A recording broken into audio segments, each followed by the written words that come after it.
Bonjour à tous pour une nouvelle vidéo. Aujourd'hui, je vais vous montrer comment réaliser un portefeuille entièrement avec du duct tape. Le duct tape est l'équivalent en France du ruban adhésif. Et si vous voulez connaître les différentes propriétés du duct tape et tout ce qu'on peut construire avec, n'hésitez pas à aller regarder mon autre vidéo qui explique tout ça. Je mettrai un lien en dessous.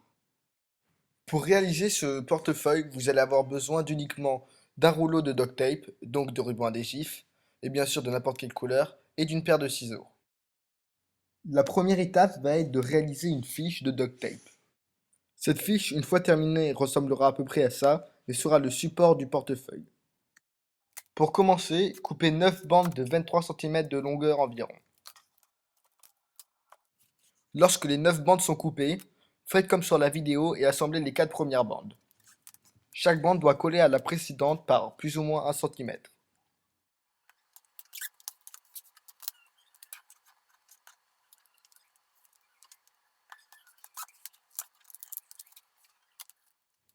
Ensuite, prenez la 5e bande et collez la face adhésive sur la moitié de la 4e. Retournez la fiche, puis pliez et collez l'autre moitié de la bande. Il ne vous reste plus qu'à attacher les 4 dernières bandes sur les 4 premières.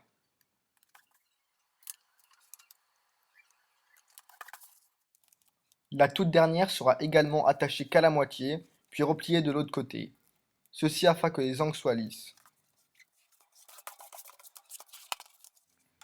Lorsque votre fiche de duct tape est terminée, pliez-la en sa moitié, puis coupez les deux extrémités pour que les côtés soient bien droits.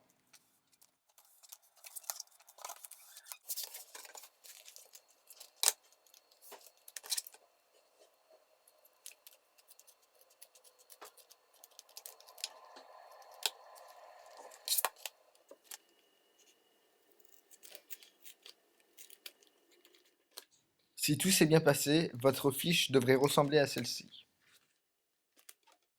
Lorsque votre support est terminé, il faudra réaliser 4 poches comme celle-ci qui permettront de ranger les cartes business dans le portefeuille. Ce sera un peu le même principe que pour le support, sauf que les 4 poches seront moins larges que la fiche. Commencez par couper 6 bandes de 21 cm.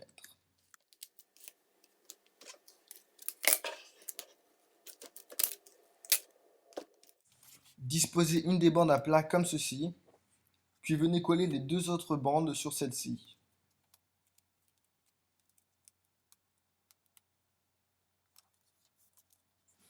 Retournez, puis repliez les extrémités. Cela vous fait une fiche de 21 cm. Égalisez les extrémités, puis coupez la fiche en deux. Vous avez maintenant deux poches. Refaites exactement la même procédure avec les 3 autres bandes restantes. Quand vous avez fini, vous devriez avoir 4 parties semblables à celle-ci. La troisième étape va être d'assembler les 4 parties qu'on vient de fabriquer sur le support pour créer les poches du portefeuille. Pour cela, posez-en 2 sur la partie gauche du support et les 2 autres sur le côté droit. Je rappelle que le support doit être plié en deux. Prenez un morceau de ruban adhésif de 10 cm et coupez-le en deux en sa longueur. Disposez-le ensuite afin qu'il attache par le milieu les 4 poches au support.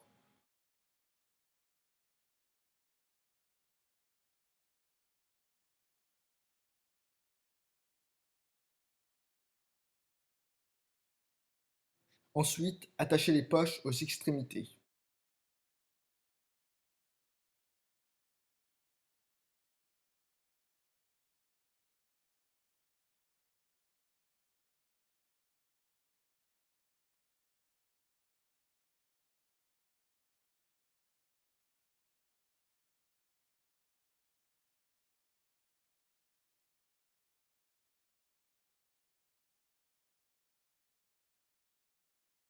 Pour finir, il ne vous reste plus qu'à attacher les poches par le bas comme ceci.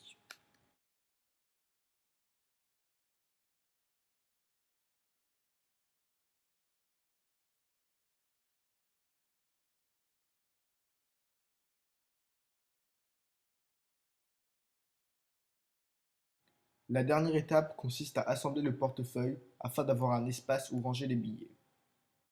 La première chose à faire est de prendre le portefeuille et de le plier en deux sur lui-même comme ceci.